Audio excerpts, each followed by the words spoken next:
Volkswagen. If you think the Volkswagen Beetle, that cheerful little bug, adored around the world, was simply a symbol of freedom, fun, and flower power from the hippie era, well, buckle up, because you've just stumbled upon one of the biggest plot twists in automotive history. The truth is, this cute car wasn't born in sunshine and Woodstock music, but in the shadows of the Third Reich, with one father named Adolf Hitler and one godfather of engineering named Ferdinand Porsche. Yes, that Porsche. It all began in the early 1930s. Hitler, sitting in his Reich Chancellery office, was drawing up plans to expand across Europe and thinking, a modern nation without a car for every worker? How can it call itself a great power? With that vision, part nationalism, part propaganda, he decided every German worker should own a car. The plan was simple. If citizens could drive, they'd not only love their country more, they'd love their Führer more too. He called it Volkswagen, literally, the people's car. The project was handed to Ferdinand Porsche, a brilliant engineer, and, to be fair, someone who found working with the regime rather convenient. The goal: create a small, affordable, mass-produced car priced under 1,000 Reichsmarks, cheap enough for an average worker to buy. The government even launched a savings program called Strength Through Joy, where citizens could make weekly payments toward their dream Volkswagen. Nearly 300,000 Germans joined the scheme, believing that one day they'd proudly drive their own car down the Autobahn. But like most of the Nazi regime's For the People projects, the dream was quickly hijacked by war. In 1939, when World War II broke out, the massive Volkswagen factory at Fallersleben, in the newly built model town called Stadt des KDF-Wagens, City of Strength Through Joy, was converted to military use. The dream car for workers became a war machine, the Kübelwagen for the army, and the Schwimmwagen, an amphibious vehicle for invasions across Europe. And if you think the story ends there, hold tight, because the next part is far darker. To keep the factory running, Volkswagen relied on tens of thousands of forced laborers, prisoners of war, concentration camp inmates, and civilians from occupied countries. They worked up to 12 hours a day in brutal conditions, hungry, beaten, and exhausted. About 20,000 people were forced to work for Volkswagen. Among them, 5,000 were concentration camp prisoners. Worse still, historical records show that the newborn children of female forced laborers were left to die from starvation in a so-called special nursery. There was nothing for the people about it, only human suffering hidden behind propaganda. When Germany lost the war in 1945, hundreds of thousands of Germans who had paid for their dream cars realized they'd financed Hitler's propaganda and received nothing. The Volkswagen factory lay in ruins after Allied bombings. But here, history took an unexpected turn. British forces occupied Wolfsburg, surveyed the wreckage, and one officer, Major Ivan Hurst, saw potential in the debris. He cleared the factory, repaired old equipment, and began assembling the leftover car designs. And just like that, the Volkswagen Beetle was reborn this time as a car for peace rather than war. Throughout the 1950s and 1960s, the Beetle, once Hitler's car, transformed into the symbol of West Germany's economic miracle. Small, durable, affordable, and irresistibly charming. It surpassed the Ford Model T to become the most produced car in history. By the 1970s, it found new life across the Atlantic in the United States, repainted with flowers and slogans like, "Make love, not war." The irony was almost poetic. A car that had served war now embodied peace and counterculture. Of course, Volkswagen could never completely escape its origins. Decades later, the company acknowledged its wartime role, contributed to compensation funds for forced labor victims, and established a memorial center in Wolfsburg to confront its history. And perhaps that's what makes this story so enduring. A brand once born from ambition and propaganda had to learn how to survive through honesty. The little bug reminds us that while technology can outlive human flaws, ethics once lost leave scars that never fade. Ford. In the 1930s, While the world was still amazed by the miracle of mass production that Henry Ford had created in Detroit, a much darker and more complicated chapter of industrial history was unfolding across the Atlantic. The story of Ford Motor Company and its connection to Nazi Germany is a reminder that technology, when guided by the wrong hands or by silence, can easily become a weapon of power. It also shows just how thin the line can be between doing business and becoming complicit in an age when profit often spoke louder than morality. Henry Ford was a brilliant industrialist, the man who revolutionized the world with the assembly line and made cars affordable for everyone. He represented American innovation at its best: practical, bold, efficient. But behind that image was a different Henry Ford, a man deeply influenced by conspiracy theories and anti-Semitic beliefs. In 1919, he began publishing a series of articles through his own newspaper, the Dearborn Independent, spreading hatred toward Jewish people. These writings were later compiled into a book called The International Jew, which was translated into German and circulated widely among far-right groups in Europe. One reader in Munich was particularly fascinated by Ford's ideas, a man named Adolf Hitler. He saw Ford not only as a role model, but as a kindred spirit. In Mein Kampf, Hitler mentioned just one American by name: Henry Ford. He called him an inspiration, and in his Munich office hung a large portrait of Ford himself. Years later, Hitler even told an American journalist, "I regard Henry Ford as my inspiration." From a small printing press in Detroit, Ford's words had reached across the ocean and echoed inside the mind of the man who would soon set the world on fire. But the connection between Ford and Germany wasn't only ideological, it was also industrial. In the 1920s, Ford established Ford Werke GmbH in Cologne, one of the most advanced car factories in Europe. Under German management, it quickly dominated the truck market, serving industries that would soon be vital to Germany's rearmament. When Hitler came to power in 1933, Ford's German branch naturally became part of that effort. Its vehicles were used by the army in the invasions of Poland, France, and many other campaigns. In 1938, while still living comfortably in the United States,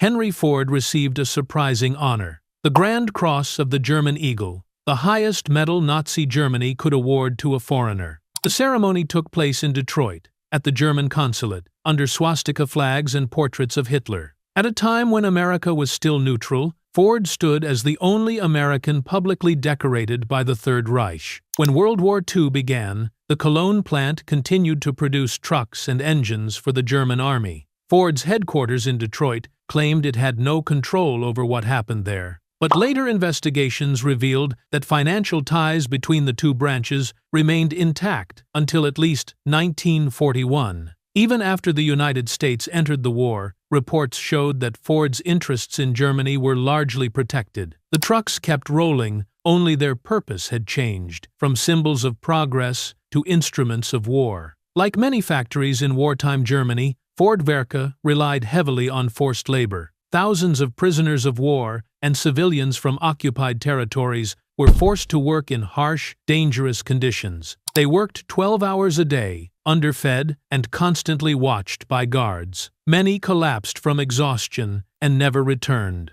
A U.S. Army report after the war concluded, Ford Werke became an integral part of Germany's war production, dependent on slave labor. While the company profited, thousands of workers suffered in silence. When the war ended in 1945, Allied troops found the Cologne plant heavily damaged but still standing. Ford Motor Company quickly regained control, rebuilt production, and returned to the European market just a few years later. But the shadow of its past didn't fade easily. By the 1970s and 1980s, historians began asking hard questions about Ford's wartime role. Declassified documents revealed that executives in Detroit knew their German subsidiary was working for the Nazi military, but chose to remain silent for business reasons. In 1998, survivors of forced labor filed a lawsuit in the United States, demanding compensation. Ford denied that it had profited from forced labor,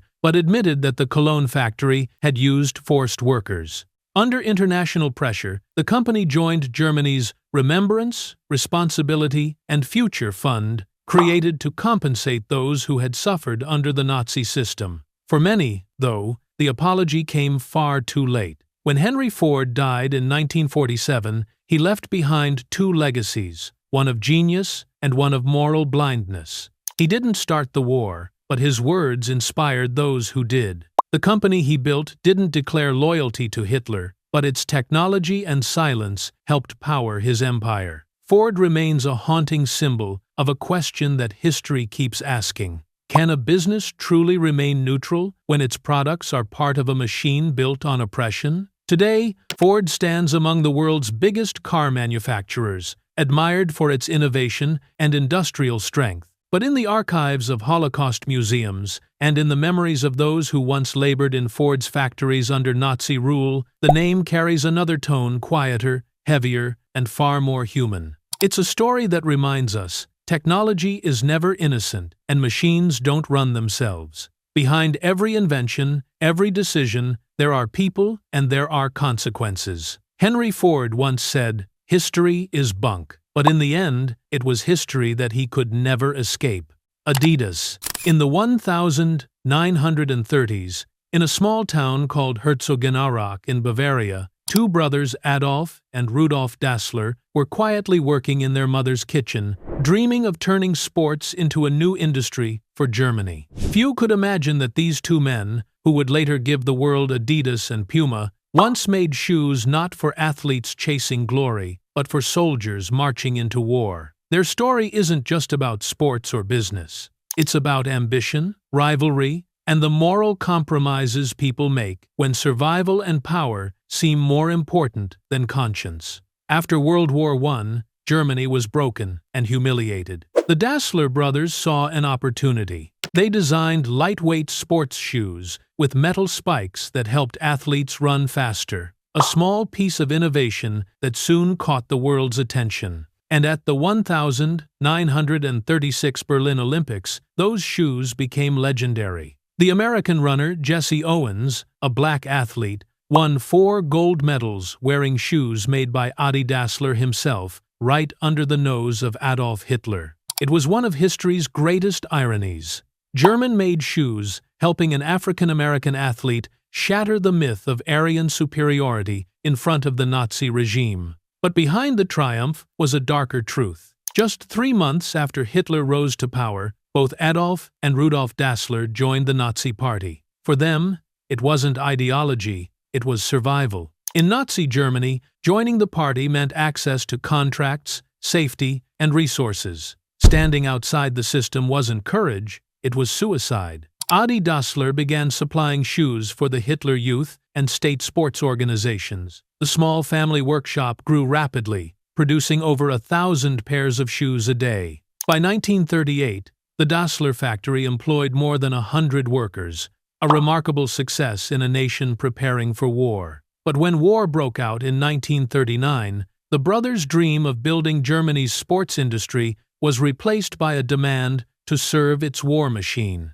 The factory stopped making running shoes and started producing military boots, and later components for weapons, including the Panzerschreck, a portable anti-tank rocket launcher feared by Allied forces. Reports from the time described the Dassler workshop as a valuable contributor to the German war economy. As the war dragged on, labor shortages grew. Like many companies in Nazi Germany, the Dasslers turned to forced labor, prisoners of war, and civilians from occupied countries. Their factory wasn't large, but it still relied on at least 9 forced laborers, according to post-war documents. They worked long hours under harsh conditions, far from home, their names now buried in history but not forgotten. When the war ended in 1945, everything changed. Both brothers faced Allied investigations during the denazification process. Rudolf was arrested, accused of working with the Gestapo. Adolf was summoned for questioning about his cooperation with the Nazi Party. They defended themselves as simple businessmen, not politicians. Adi was eventually cleared, while Rudolf was released later furious, convinced that his own brother had betrayed him to the Allies. That suspicion destroyed their bond. In 1948, the brothers split the company. Adi named his new brand Adidas from Adolf Dassler, while Rudolf founded Puma just across the river. From then on, the town of Herzogenaurach was divided in two. Half worked for Adidas, half for Puma. People would literally look at each other's shoes before speaking because wearing the wrong brand could make you an enemy. Adi Dassler rebuilt Adidas from the ashes of war. He returned to his passion for sports, and in 1954, his innovative screw-in cleats helped West Germany win the World Cup, a victory known as the Miracle of Bern. Adidas became a national symbol of renewal, pride, and progress. The three stripes became a mark of excellence not just for Germany, but for athletes around the world. But history doesn't disappear. It waits.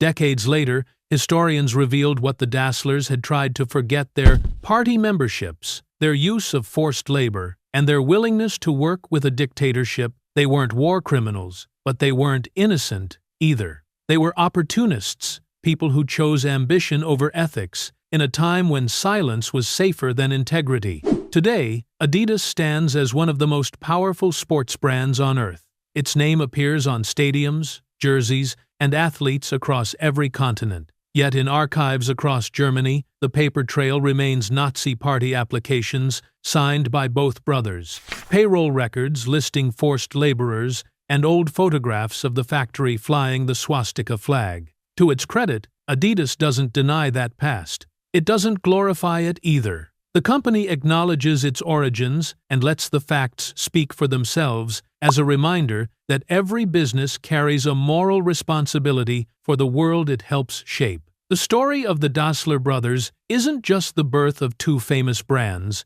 It's a reminder that even something as simple as a pair of shoes can leave deep footprints in history. Because sometimes, what we build to move forward still carries the weight of where we came from. Chase Bank. In the world of global finance, a place where numbers often seem cold and detached, there are stories that force even the most powerful institutions to confront their conscience. One of them is the story of Chase Bank, now part of J.P. Morgan Chase, and its uneasy relationship with Nazi Germany during one of history's darkest eras. It's not just a story about banking, it's a reminder that in times of war, even so-called financial neutrality can carry moral weight. In the 1930s, as fascism spread across Europe, American banks continued expanding their reach across the continent. Chase National Bank, the predecessor of today's J.P. Morgan Chase, had branches in Paris, Berlin,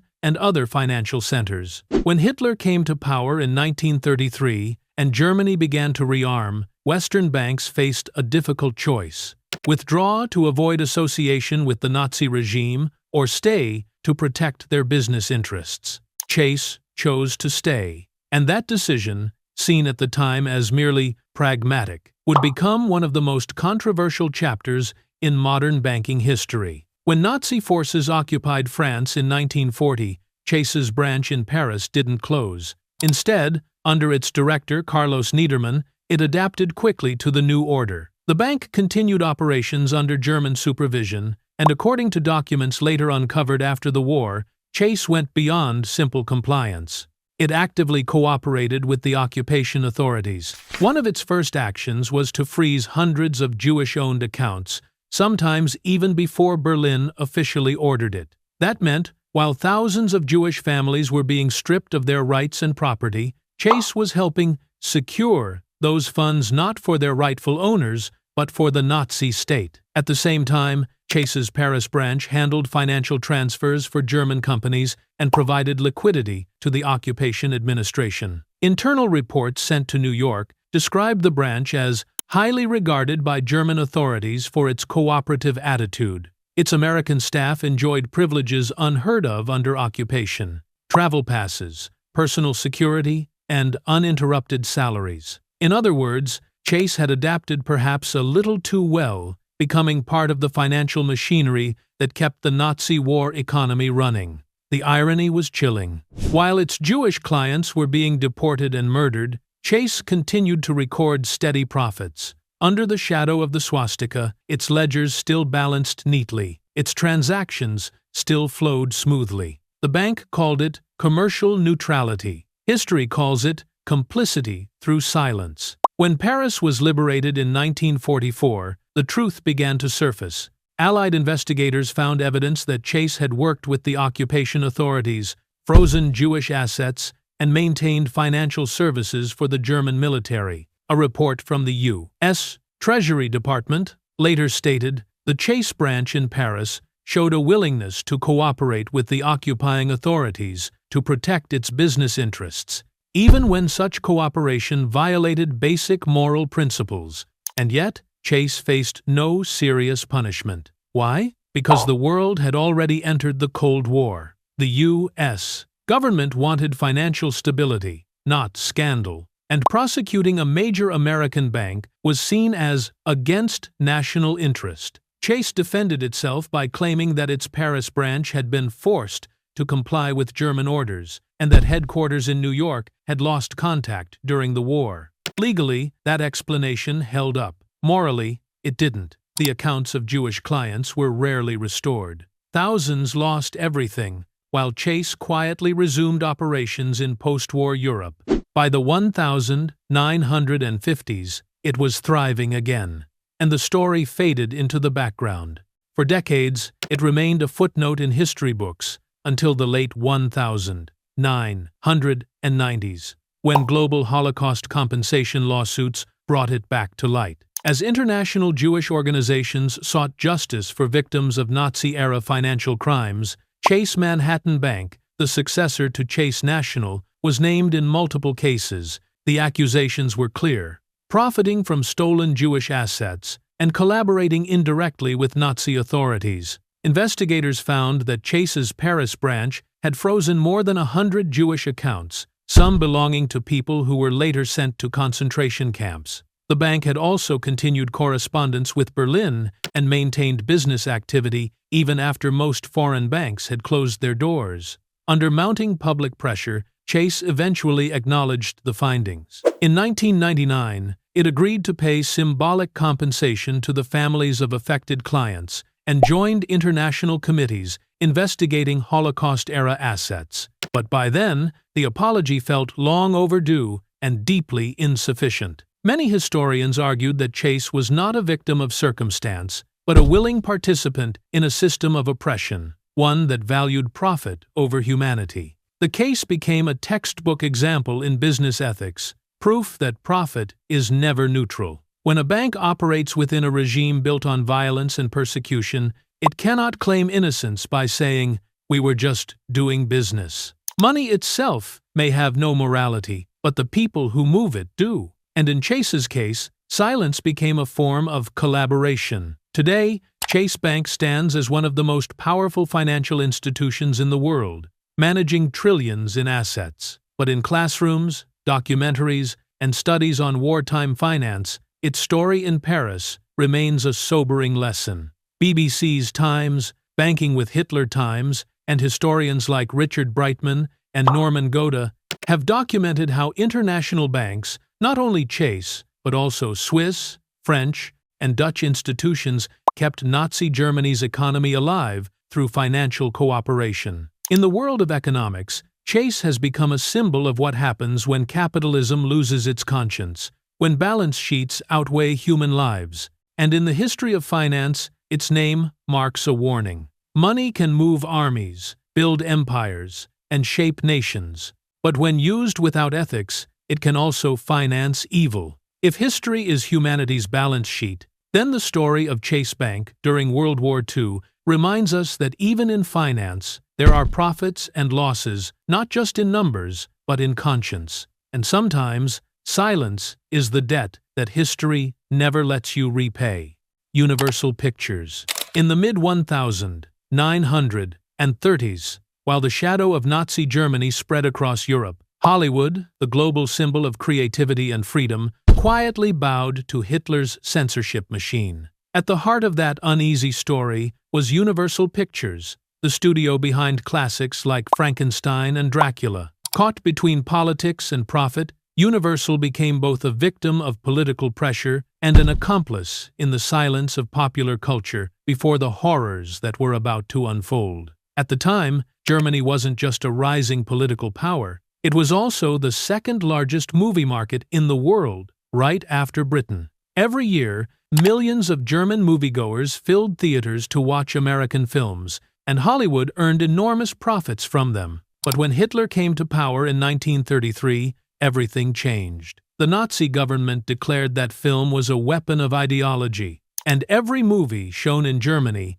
had to pass strict state censorship. Even the slightest anti-German reference, or anything perceived as sympathetic to Jewish people, meant a ban and possibly the permanent expulsion of that studio from the German market. Faced with that threat, most American studios, including Universal, chose to compromise. As always, profit came before principle. Even though Universal's founder, Karl Laemmle, was a German-Jewish immigrant, he was forced to soften his films to avoid conflict with Berlin. His famous anti-war masterpiece, All Quiet on the Western Front, 1930, which exposed the futility of war, faced violent backlash at its Berlin premiere. Nazi stormtroopers rushed the theater, released tear gas, beat audience members, and shouted, "This film betrays Germany!" Under pressure, Laemmle agreed to cut the scenes that supposedly insulted the German army.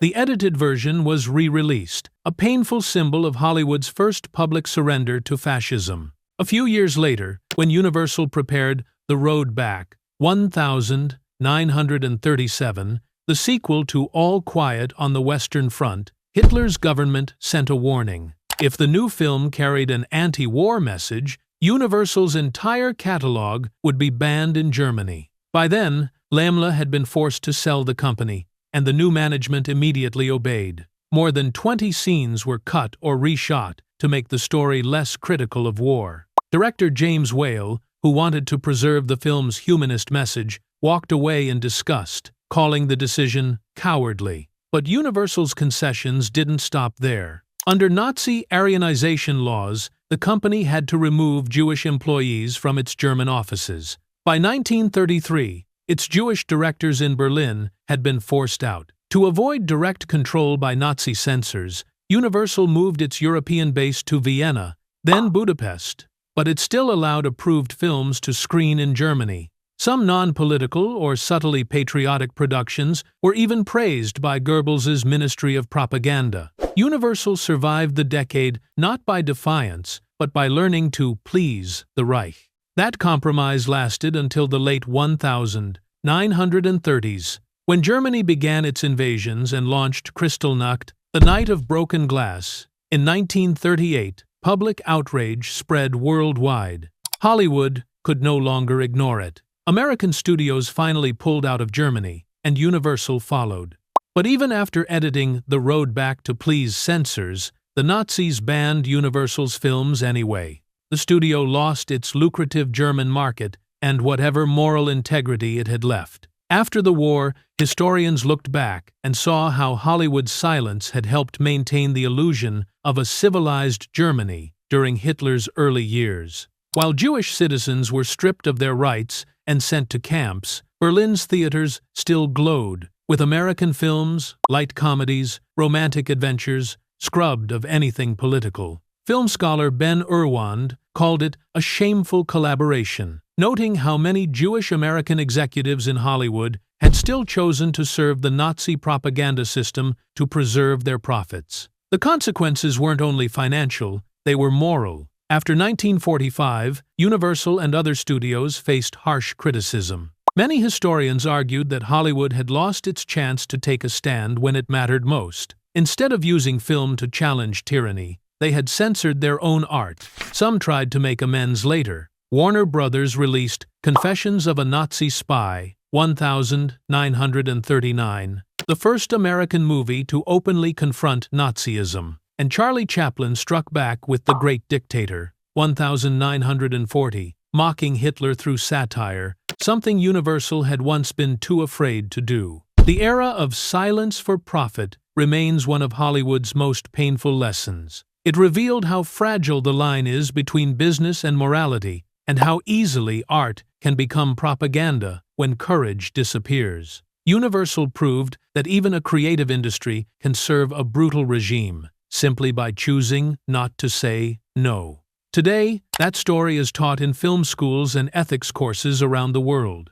Books like The Collaboration, Hollywood's Pact with Hitler by Ben Irwand, and Hollywood and Hitler by Thomas Doherty continue to spark debate. Was Hollywood a victim of circumstance or a willing accomplice? Ironically, that moral failure helped the industry mature. After the war, studios like Universal began producing films about human rights, war crimes, and resistance to tyranny. Decades later, Schindler's List, 1993, produced by Universal, would stand as both a cinematic masterpiece and a quiet act of atonement. Looking back, Universal's story, from the 1930s, isn't just the tale of one studio. It's a mirror of an era when much of the world stayed silent out of fear of losing money or markets. And maybe that's the lesson history still whispers to us today. When art loses its courage, it stops being art and becomes a tool for whoever holds the power.